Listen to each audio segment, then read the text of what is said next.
Admit Advantage has been around for quite a while now, with vast experience working with MBA applicants basically at every level of the application process, at every stage. And it starts with application strategy. Some applicants come to us without even an idea of which schools they would like to attend.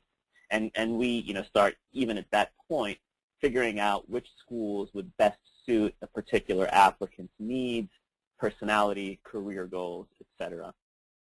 Some applicants come to us with those school choices already determined. And then we just move on to the next stage, which is strategizing strategizing the applicant's process. And really, what I tell most of my clients when I work with them is, at Admit Advantage, we're in the marketing business, and we market you as an applicant. And what that means is, it's a lot like product marketing. When you market an applicant, you basically have to build a brand around that applicant and present that brand to the consumer. That consumer is, in fact, the business school applications committee, admissions committee, excuse me. And building a brand, as with building a brand for any product, if you think about consumer goods, you have to find the essential qualities of that brand. And once you find the essential qualities of that brand, you have to do a good job finding those essential qualities, those strong qualities. Then you have to do an even better job of communicating those qualities to the market and to the consumer, right? And that's where most people fail in their business school admissions process. Is they may have the qualities, right? But even if they do, they often fail in communicating them in an effective way. There's a certain way it has to be done, and all of our consultants have deep experience doing it, not just from years of admissions consulting, but a lot of us have actually been on the inside. I, for an example, served as a student member of the admissions committee when I was at Wharton. So I know exactly, I've read a ton of applications. I know exactly the sorts of things that admissions committee members look for and seek, and I understand the kinds of things that applicants need to put in their MBA applications. And our consultants as well come from a vast variety of experiences. We have consultants that have attended, the gamut of the top business schools. They come from, the gamut of different professional experiences, from finance to consulting to entrepreneurship. Moving on to just, introducing a little bit more about myself and some of our consultants. Kofi, who was actually supposed to do the seminar today, and I'm very lucky that he handed it to me because I like doing these webinars, is one of our co-founders. He comes from a technology background. He was an entrepreneur. He attended Harvard as an undergrad. He got his master's degree in education from Harvard and then went on to Wharton, where he's actually a little bit older than me. I didn't have the opportunity to get to know him at school. We met after. But, you can see from his background, personally, I think he's got a little too much education. But I'll let him answer that for himself one of these days. I come from a diverse background as well. I started out as an entrepreneur after attending Stanford, where I graduated with honors. I grew a family business after Stanford, successfully sold it, then went on to work in finance, was an investment banker at Houlihan Lokey, got to, after Houlihan Lokey, manage a private equity fund that was focused on Asia. I got to work in Hong Kong, which was pretty fun. And now I've moved on to other things. I'm currently writing a book on business school admissions. I also teach finance at UCLA Extension. And, you'll see some of a representative sample here of some of our consultants. They have diverse backgrounds in terms of where they've gone and gotten their MBA, and also the kinds of things they've done in terms of their professional careers. Okay, enough introduction. The boring stuff is done. Let's get to the more fun stuff. Weakness mitigation strategies and why you're here, which is how can you mitigate weaknesses or at least address them on your MBA application. Okay. You see, the first point is not every candidate is a walk on water. Okay. Most candidates I've seen, both as a reader on the inside and as a consultant, have weaknesses. And the problem is that one of the problems is that most applicants think they have more weaknesses than they actually have. Okay. Everybody comes to this process with some lack of confidence, and it's funny because you see people, and I talk to people all the time, who are actually very strong candidates. they've gone to good schools, they have good grades, they have a strong GMAT score, they have good professional experience. But this process seems to make people feel a lack of confidence, and rightfully so. It's a difficult process. You're getting judged. People don't like getting judged. It's a weird time in your life because you've had success in your life, and now you're having to put yourself on the line again to be judged by an admissions committee at really a very well-branded, highly regarded institution. So it can be a very difficult process, and we certainly sympathize. We've been through it ourselves. But the first thing you have to realize is that you are not alone. Everybody comes to this process with a weakness. Now, you might think, well, no, I have more weaknesses than someone else. Or, you know what, that candidate over there, oh, my goodness, that candidate graduated with honors from Stanford and was a successful athlete and then was an entrepreneur who started a family business and ended up with 40 direct reports. And I'm just talking about my own application right now. And I'm going to tell you personally, I had weaknesses in my application, okay? Some very serious. I won't mention them right now, but they had to be overcome, okay? Everybody has weaknesses. No matter how good you think somebody looks, they have weaknesses in their application, okay? So the first thing that you need to take away is that just calm down, stay calm, everything's going to be fine. Everyone has weaknesses. First, we have to assess, is it a real weakness? Okay, what's the extent of the weakness? Is it a severe weakness, or is it something that an admissions committee will overlook?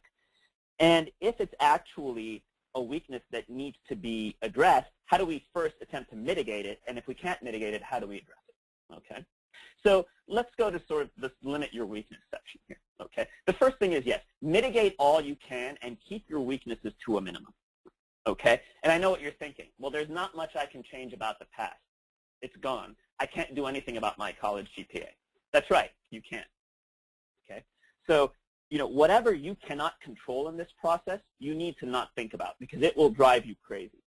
So step one is stop thinking about things you can't change. Step two, when you stop wallowing in the problem, start thinking about what can you do that's positive and that can be changed and that can be controlled going forward. So let's say you did have a weak GPA. Well, what are you going to do to mitigate that right now? Okay, well, can you get a strong GMAT score? That'll mitigate it. Can you take some extra classes at an extension program? And obviously you heard me say that I teach at UCLA Extension, so I'm not just plugging that program. There are a ton of them. I think Berkeley has an extension program. MIT and Harvard have online classes now that you can take. Take classes now.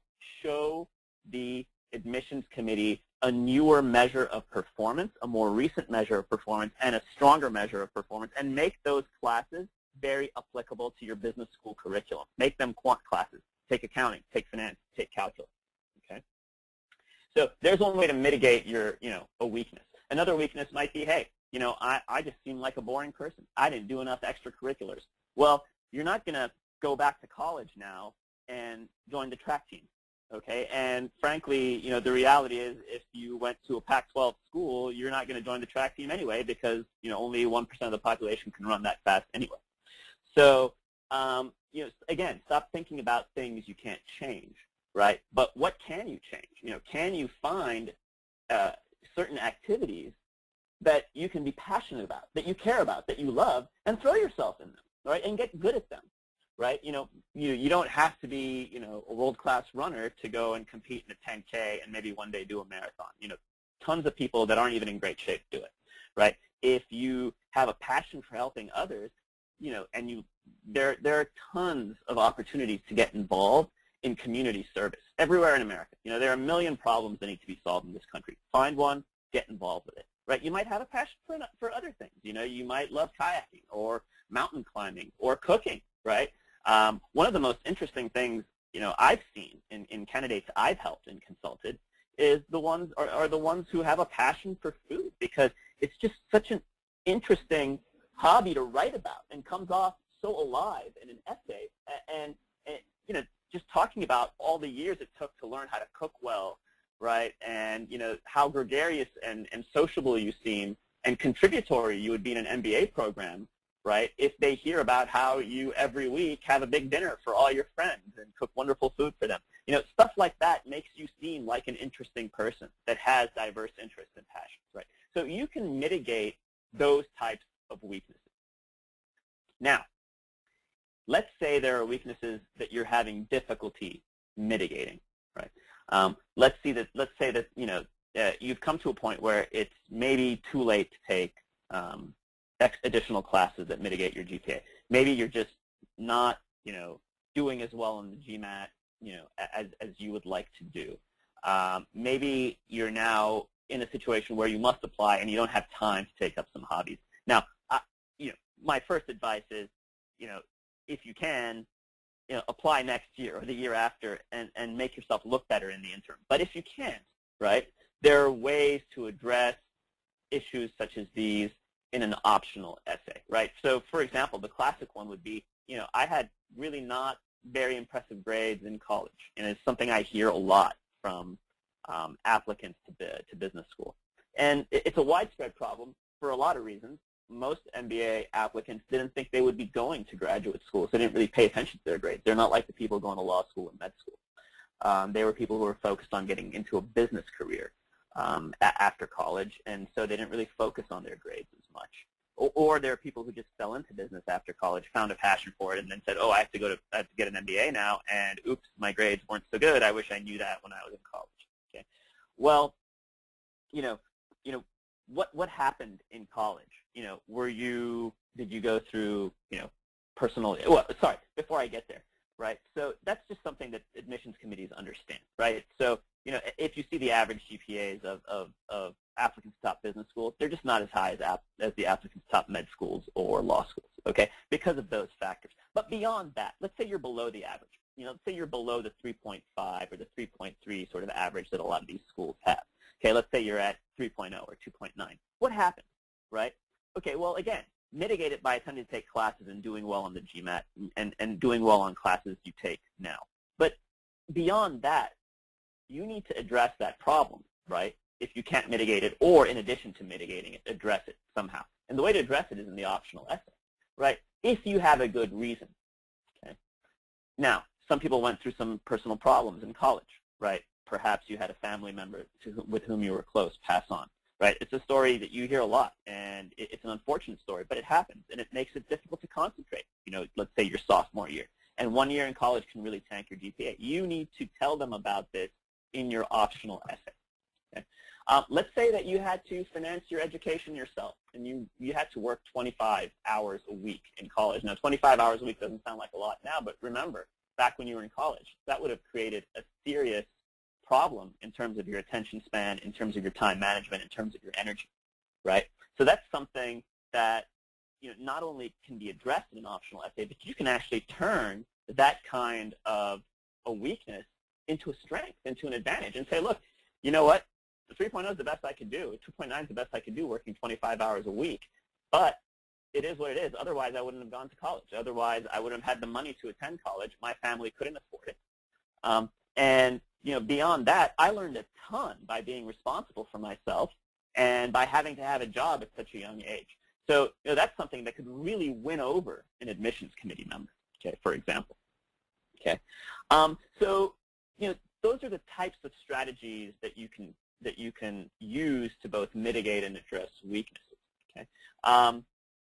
Competition is tough. The last thing you want is to give the admissions committee a reason to ding you. Okay.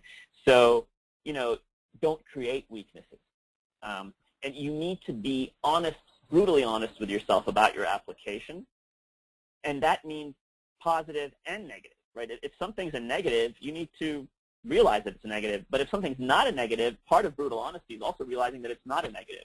Right? I have people all the time telling me, oh my God, I only got a 700 or a 710 on my GMAT. That's not a weakness. Okay, get over it. It's a fine score. Your GMAT score is not going to get you into business school. It'll keep you out. It'll get you dinged if it's too low. But there's really a marginal return from getting to a 730 from a 710. There's almost no return, in fact. I can tell you that from being on the inside.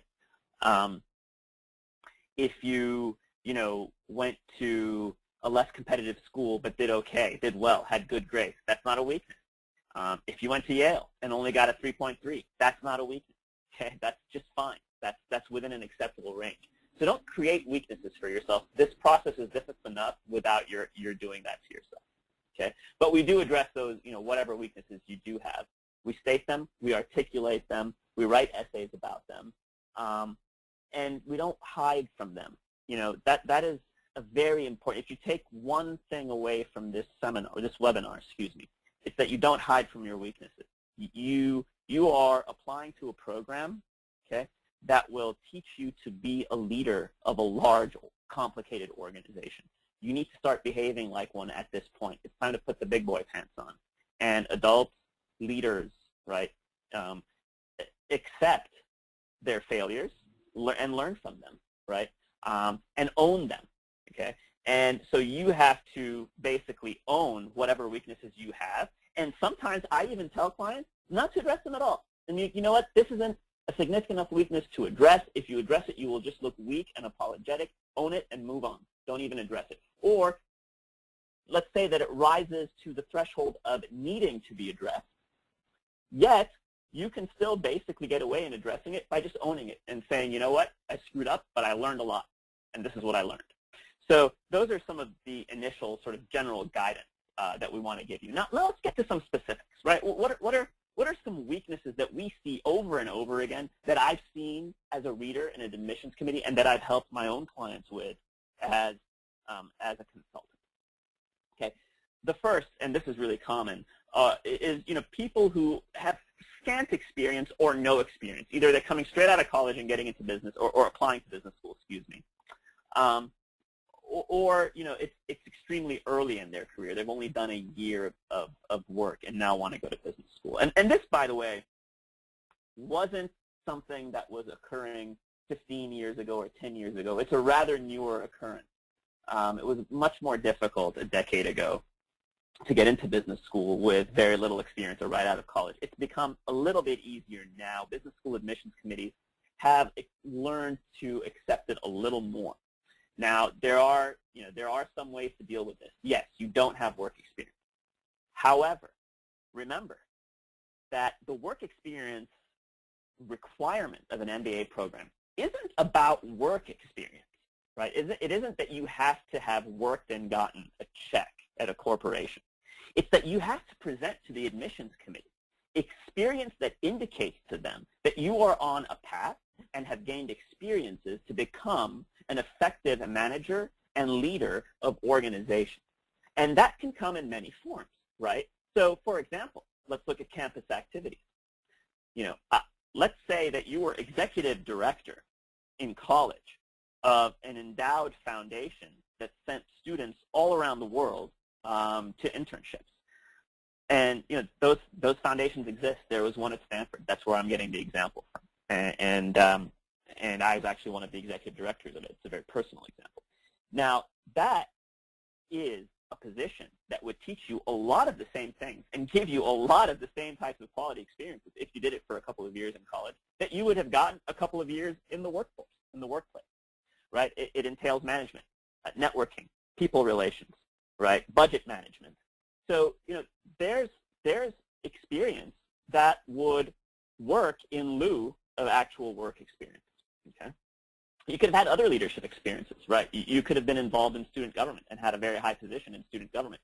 And, for example, I mean, that could be even better than work experience in many ways because it's the kind of high-level responsibility that isn't given to someone that's right out of college at a corporation.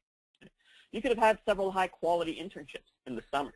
And you total up those summers, that seems like a year because it's 3 months, 3 months, 3 months, 9 months, almost a year of work experience. Okay? The important thing is that you write about these experiences in a very specific way. You describe the kinds of things you did. You portray yourself as someone who's gained these experiences and who has made an impact on these organizations. That's what's important. That's what the admissions committees are seeking. Okay? The other thing you can do is this last bullet point here is you can highlight professional growth, meaning even if you've only had 1 or 2 years of work experience, you may have been promoted rather quickly through the ranks. For example, because I was involved in a family business coming out of college, my family owned the business, so fair or unfair, I was an executive in the business, and I had 40 direct reports, and I had that very early as a young person in business, and so that's something I could highlight on on my application had I chosen to apply very early. I did, and I was actually 28 when I started business school. But that's something I could have highlighted, and it's something that I've seen other applicants have. You could also have unconventional work experience. Now, let's sort of think about what this unconventional work experience really is, right? For example, you could be a firefighter, or a police officer, or a teacher, or an airline pilot, right? And you might think, well, this is a weakness because I have not had a few years of experience in a conventional business career. Okay? Well, that's true, but what you really need to do is find aspects of your career, again, that show you as someone who has the aptitude and has gained critical leadership experiences and is on a path to leading large, complex organizations. Okay, so for example, if you're a teacher, and I say, well, that's not applicable at all. Well, actually, it is, because you have to manage 20 or 25 students every day, and managing 20 or 25 young students is a lot harder than managing 100 professionals. Okay, and you can write about your daily trials and tribulations and management experiences and what you've learned, and in fact, that would be very compelling to a reader in an admissions committee. Okay, if you're an airline pilot, now non-military, of course, the military is always great experience for those of you who are in the military, and that's all the experience you've had. Certainly not a weakness; it's actually an advantage because military officers, it's all about management. So it's some of the most applicable experience you can have. But let's put that aside. Say you're a commercial airline pilot, right? Think about the amount of management that you have to do even before you start the engine of a plane, right? Think about the checklist that you have to go through, the number of mechanics and maintenance people you have to talk to, right? The fact that you have to manage fuel loads, the fact that you are entrusted with the lives of 200 people every time you fly. The fact that you have to manage a cabin crew, the fact that you have to make all kinds of informed decisions every minute while you're in the air by inculcating, hundreds of pieces of information, whether it's coming to you in the form of data from your dashboard or from just looking out the window and, looking at your flight path, to the amount of quantitative analysis you have to know because you have to know trigonometry in order to understand vectors and how airplanes fly, right? So there are, lots of ways that you can draw parallels from your unconventional work experience to what it takes to be a business leader, right? Not what it takes to be a good business student. Nobody's really looking for that, let's be honest. When the admissions committees at top business schools aren't looking for good MBA students, they're looking for good alumni. They're looking for people who are going to be good business leaders. So that's what you're always aiming to show them, right? But there are a lot of parallels you can draw from unconventional work experience. Employment gaps are another big, focal point that clients come to us with, and clients are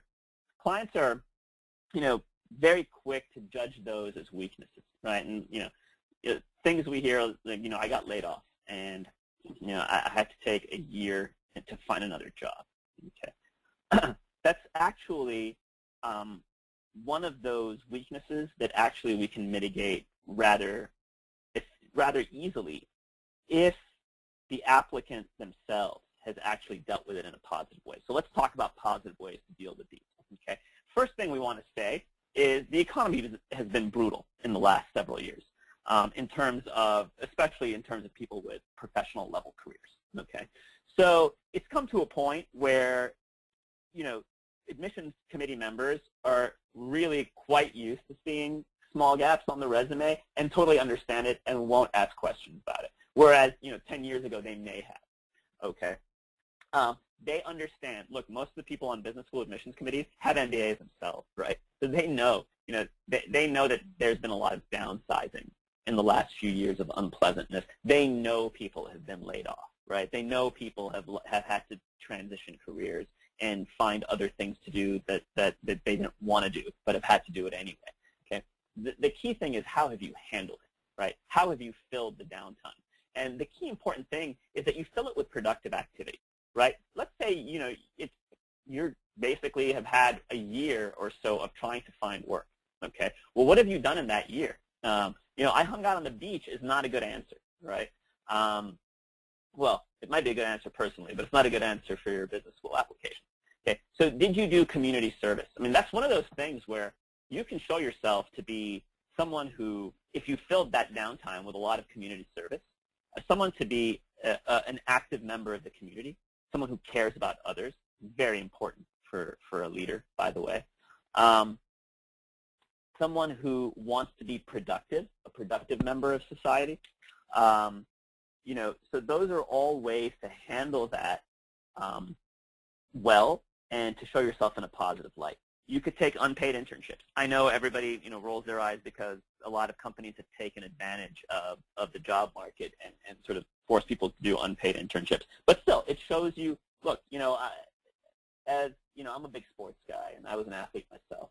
And you know, when you're on the bench, you're on the bench. The thing about being on the bench, though, is that you not sit on the bench, that you continue to hone your craft and continue to maintain your readiness for when you do get in the game, because that's what a professional does. They maintain their readiness for that point when they can get back into the game.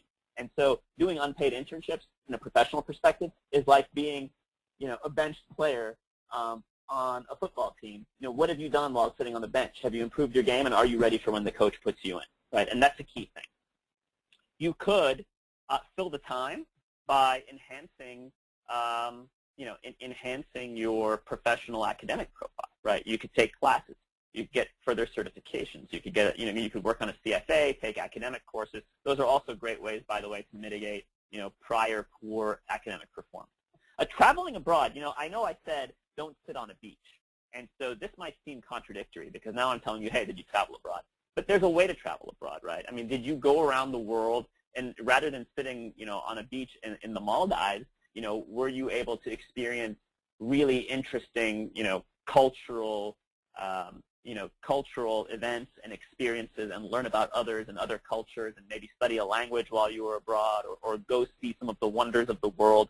You know, that's different from sitting on a beach. You know, that's seen as, frankly, by an admissions committee member as, wow, this person is intellectually curious.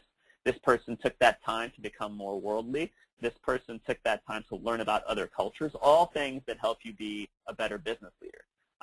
And, you know, it shows you to be also a passionate person, a curious person, and those are extremely important as well.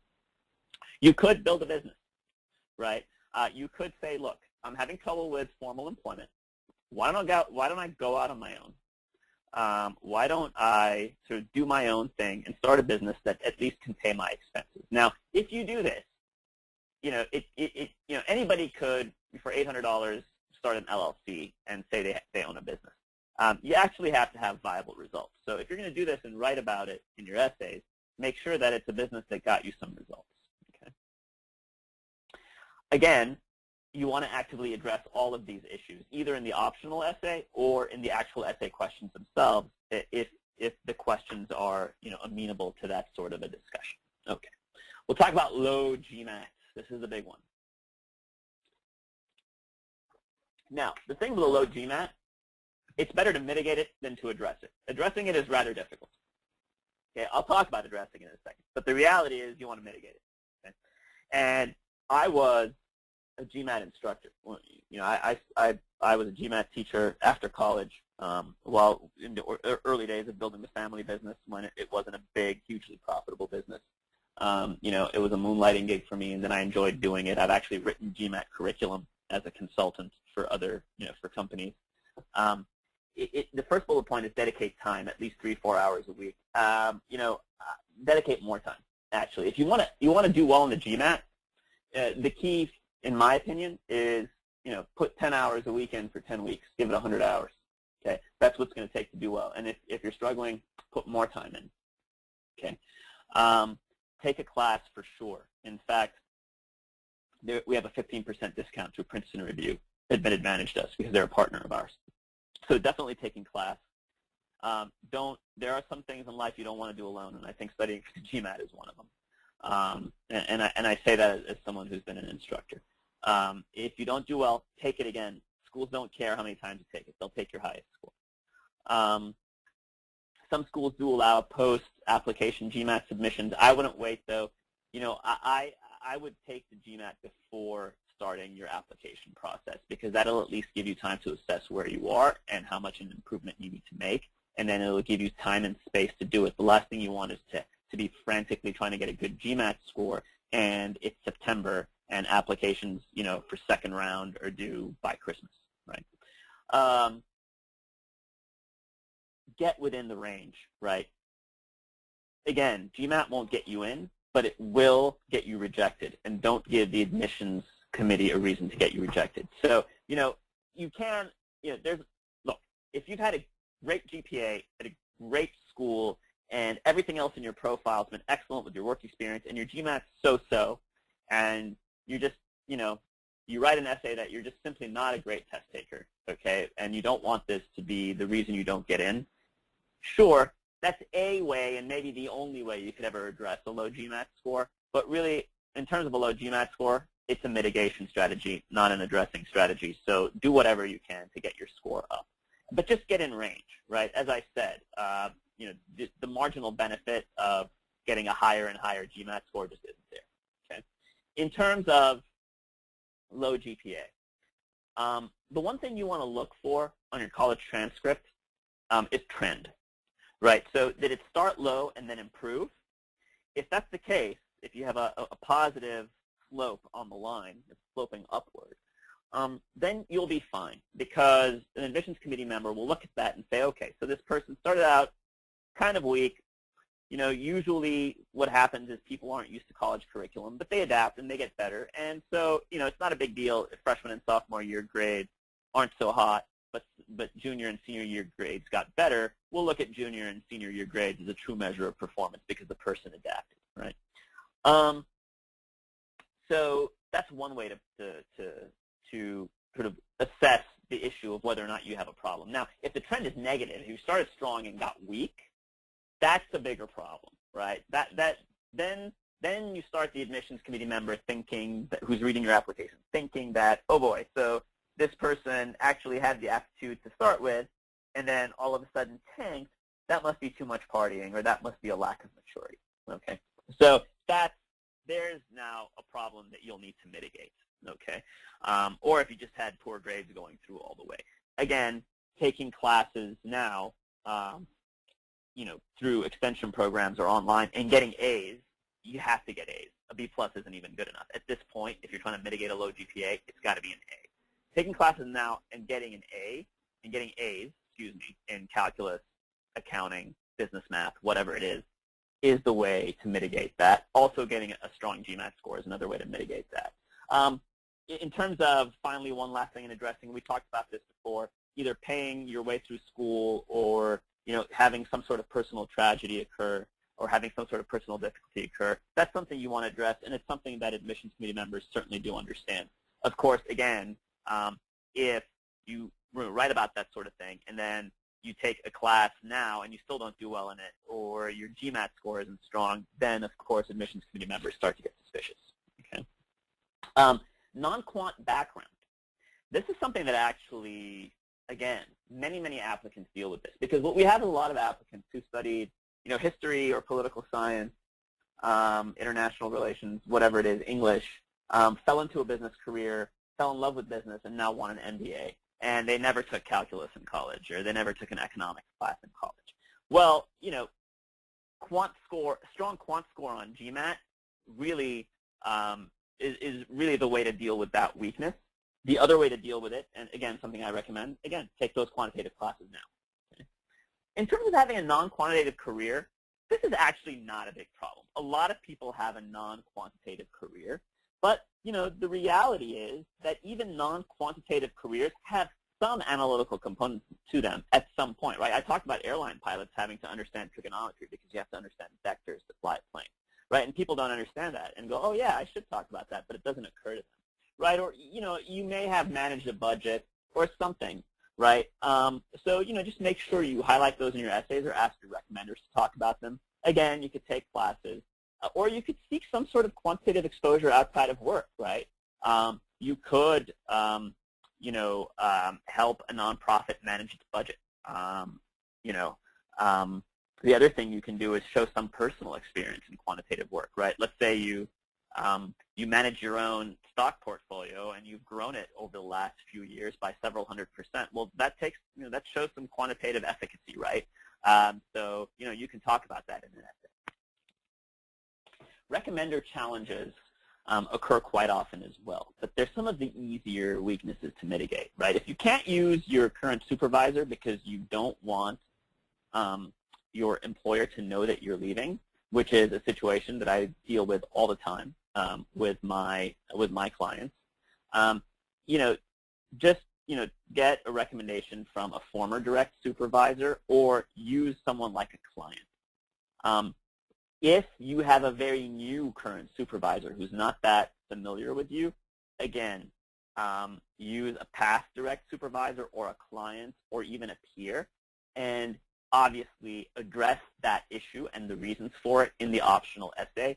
Admissions committees are always understanding of those issues, right? I know it says it's a requirement to have a direct supervisor, but as long as you present a real reason why you can't, admissions committees will understand, and they won't hold it against you. In terms of being unsure of how strong your recommender will be, look, the reality is most recommendations are positive. In order for them to really stand out, they have to be extremely positive, right? And if you're unsure that a certain recommender will give you an extremely positive recommendation, best to try someone else, right? And the way to ascertain this is when you ask them in person, right? Not over email or phone, and get their, read their body cues, see how their face reacts, see their body language. And if it's not entirely positive, maybe move on to somebody else. If someone says they would love to do your recommendation but doesn't want to write it because they don't have time, definitely consider other options. Give them an outline or bullet points. That's something we help our clients with, pretty much every client. But try not to write it yourself. Admissions committees are really good at spotting those, so be careful with this.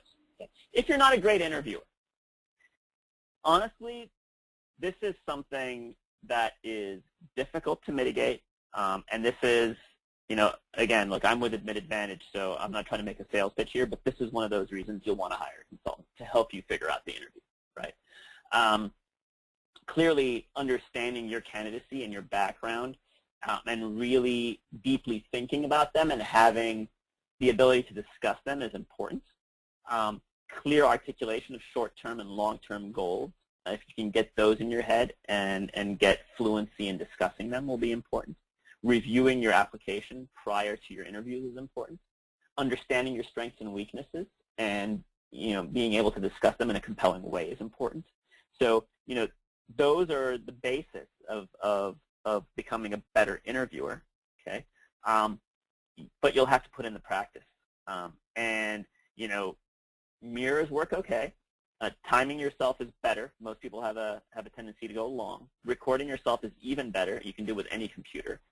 Using friends or colleagues is actually the best way, but pick someone who's brutally honest. But at the end of the day, I say for this one, if you don't need a consultant for the application process, right? And I'm a big fan of getting a consultant for the application process because it helps you greatly. But let's say you decide to go at it alone and you get to the interview portion and you're not a good interviewer. At that point, it's at least important to hire a consultant to help you with the interview. In terms of gauging your communication skills before you apply, okay,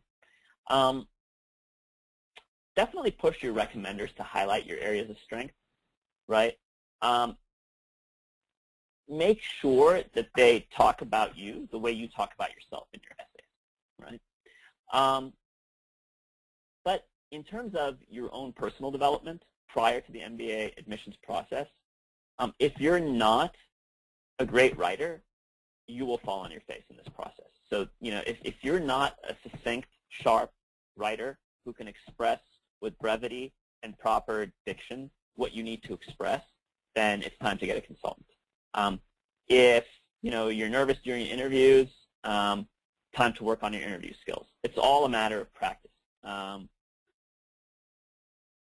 it's all a matter of how you use your time between now and your MBA application. Of course, you can always take classes, right? You can take a writing class. You can take a public speaking class, but at the end of the day, it's probably just easier to hire us. AdmitMe is our new platform, and I've been recommending that people go to it. It's actually a great platform. It's like LinkedIn, but for people who are applying to graduate school. And it allows you to have this community that you can bounce ideas off of and learn more about the process from your peers, crowdsource information. It's totally free. It's just like LinkedIn. And it helps you manage the whole process of your application by leveraging the experiences of those around you. So if you can get on AdmitMe and have that sort of social network and that forum to understand more about the admissions process, it's actually a great tool. Okay, these are sort of ways that we can help. We have comprehensive admissions packages. They start at $37.50. They include the whole thing from branding to resume review, resume editing to mock interviews to unlimited essay editing. And then we also have streamlined packages and final review packages and some targeted services, just basically a la carte services if you need help in one area and not others. And sort of these are the ways that we can help candidates with their MBA admissions goals. Okay, we also do hourly support, right? Let's say you have a few aspects of your application that you need looking at. You want someone to spend 2 or 3 hours. That starts at $250 an hour. If you got dinged, rejected from the schools that you thought you would get into, we can provide an analysis for that. And we have a pre-application package for people who are at least 6 months, if not more, away from applying, but want to increase or buff up their profile in that time period and become a better candidate. Okay? In terms of timing, May, July is when schools release their applications. Deadlines vary, but round 1, we're talking about September, October. Very few schools have in November. Round 2, we're talking about late December, early January. Round 3, let's not even talk about it because you're not going to get in round 3, so forget it. In terms of additional options, some schools have an early decision. It's binding at Columbia, for example. It's an October deadline, and you have to commit to going and actually put down a deposit. Tuck has, Dartmouth has an earlier decision. It's not binding.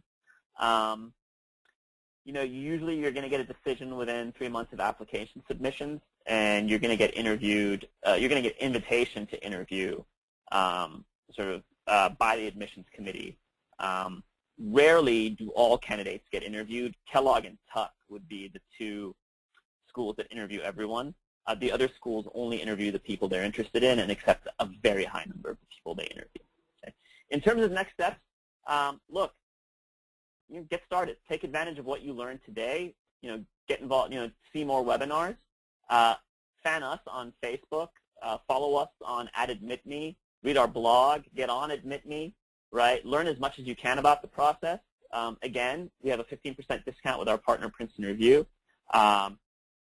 Just for attending this webinar, you can get a 10% discount with this discount code 1908.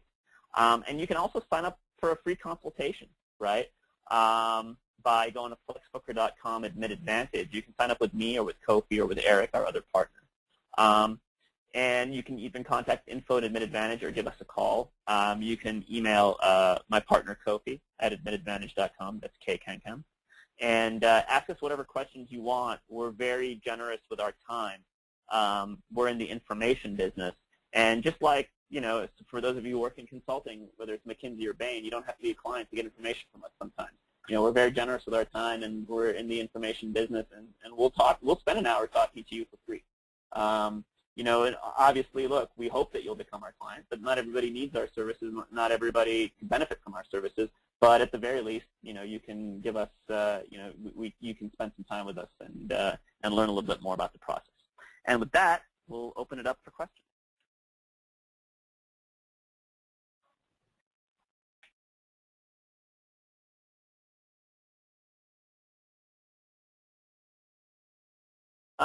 Okay, so first question is similar to limited work experience. What about those of us?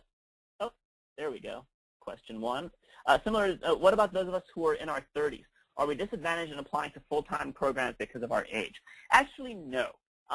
Early 30s, look, it depends somewhat on the program. Some schools like to shape you. If you think about Harvard or Stanford, they prefer you to be in your 20s because they want to have their hand in shaping you as a person and as a leader. Other schools, the school I attended, Wharton, for example, likes you to show up already shaped. Okay, so the average age of an incoming class member at Wharton is 28. So 30s, I had many, many classmates when I was at Wharton in their 30s. Now, once you get up above 35, then there begins to be a question as to whether you would benefit more from a full-time program or from an executive program. But that's less a question of age. Age is only the determiner of the bigger question, which is where are you in your career? If you transition to being a business person later in life, like later in your 20s, and you're 37, say, but you've only now gained 5 or 6 years of work experience, business experience, then okay, then you can make that case to go for a full-time program. But if you're already sort of a senior vice president somewhere and you're 37, then you're probably better off at an executive program because you do want to be with your peers. And the schools, the admissions committees prefer that as well. Question 2, if you have an extremely low undergraduate GPA, 2.49, but you went to a top 40 university and majored in economics and accounting, you're planning on applying for fall 2017, you're thinking about just taking some courses at the local community college, was wondering what classes I should take. Well, rather than retaking the classes you did poorly on, right, focus on classes that are applicable to your MBA experience. Classes that will show up in business school. Macroeconomics, microeconomics. Take calculus, it's the basics. Accounting, finance. Great idea to go to community college and take these classes. Now, that said, if you already got an A in microeconomics, don't take it, right? But make sure that it's not just classes you did poorly on, but also classes that you did poorly on that are also important for business school. That is a great strategy, yes. Not only does it show a newer measure of performance and shows that this is the person you really are, but it also shows the effort, and that's one of the important factors as well. With regards to optional essays, should it only be used to handle explaining these weaknesses, or could it be an additional strength if you figure you can craft a memorable story that would have an impact on specific profile? Oh, addressing personal qualities and skills like cooking, as you mentioned. Well, here's the thing. If they wanted to know about it, they would have asked about it. So try not to use it as just an extra space to give them a little bit more about yourself. But hey, you didn't ask about this, so let me tell you why I'm even greater than you think I am. That's a tough one, right? That might elicit an eye roll from an admissions committee member. They're really there to address extenuating circumstances, right? Now that said, right, if you are just absolutely amazing at something, like world class, and there's just nowhere to put it in the application, then okay. But otherwise, don't just use it as extra space. Okay.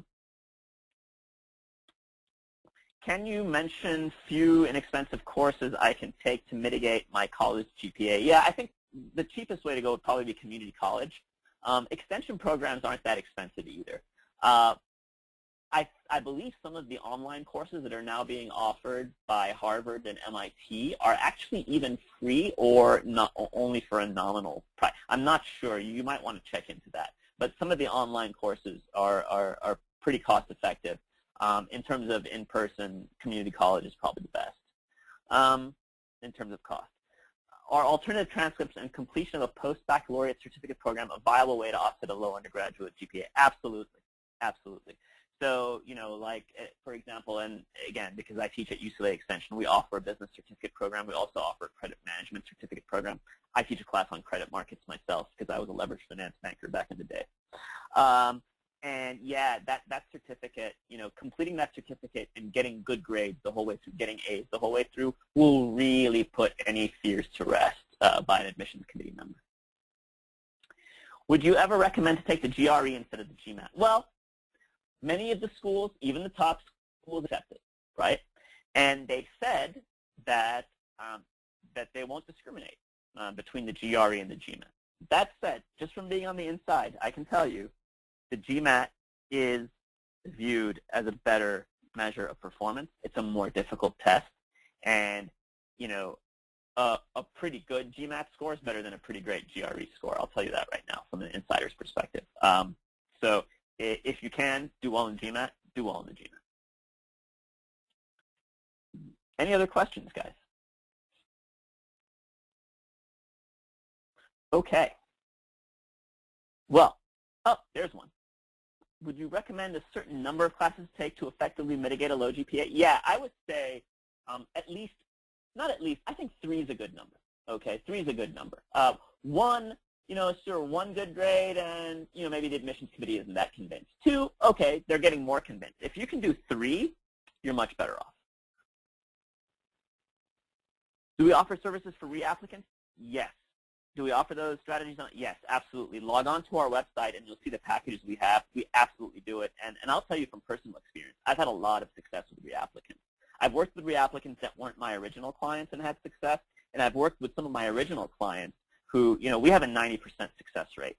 And I've never had a client get rejected at every school they've worked with me on, and I'm excluding the candidates who've only worked with me on 1 school because that would not be statistically significant. But most of my clients work with me on at least 3 or 4 schools. And I've never had one that didn't get into at least one of those. Now, that said, I did have one who worked with me on 1 school. It was Columbia, didn't get in the first year, and I gave him a call and I said, look, you know what? You should have gotten in, and we can fix this situation. Let's work with you again as a reapplicant, and we got him in the second time. So, should I talk about religious leadership experiences? Well, there's 2 ways, really. One way is that they may be applicable to business leadership. So if you can draw parallels, that could be helpful. The other way, of course, is if this has been a profound personal experience for you and has changed you or has given you certain qualities that have made you ready for all kinds of different leadership and life, those are ways you can mention. How do I overcome a really low GMAT score? I've never been a good test taker and have an interview next week. What are some suggestions you have to answer admission skeptics? I have already a master's in international trade and finance. How would I use that in my interview to stabilize a low score? Well, look, basically, if you've just never been good at standardized tests, but, however, you've gotten good grades throughout your academic career, both undergraduate and in your graduate program, then that's what you tell them. You tell them, look, I need to show you, you need to focus on my transcripts, not my GMAT. From my transcripts, you'll see it's just A after A. I can handle this tough quantitative curriculum. I'm good at school. I've had a good professional career. The reality is I'm just a bad test taker. That's an argument that may fly. We have certainly accepted that argument at Wharton when I was there back in the day. That said, if you had the time to find a really great teacher and get a better score, that would be even better. But if you are where you are now, that's one way to handle it. How many details about your GPA should you reveal? If it's decent, around 3.5, should you reveal only if it's an upward? Well, it's not a matter of revealing. I mean, they're going to see your transcript. So you're just going to have to upload and submit your transcripts, and then they'll get the official one after they accept you. So they're going to see it. So that's not even really an issue. Are Coursera courses good enough to mention? Yeah, I mean, probably better off with an actual name university. It carries more weight. Like if you could do, UCLA Extension, Berkeley Extension, MIT Online, you're better off. So last question, can the application process for B schools, GMAT studying, application count as another acceptable use of time during a period of unemployment? That's controversial. I would stay away from that. I think some admissions, people will be, okay, took time off to apply to school, I get it. But most will say, well, are you not good enough at time management to handle, being productive, from the hours of 9 to 5 during the day and then handling your admission stuff in the evenings and on the weekends? You have to show them that you can handle those things because those are seen as signs of your ability to handle leadership of large, complicated organizations. And, of course, the other thing is the people with whom you're competing, your fellow applicants, are working full-time and applying to business school at the same time. So I wouldn't say that. I would say, look, if you're not working, find something productive to do in your daytime hours, apply like everybody else. Spend the evenings and weekend hours doing your application and show them that you can handle both. Okay, guys. Well, thanks so much for joining us today. I've had a blast. Again, feel free to reach out to us, schedule time to talk to us. We love talking to people and helping them through this process. Have a great rest of the day. I live in LA, so it's sunny and warm, so I'm going to get out of staring at my computer monitors and go put the top down and have a drive. See you later.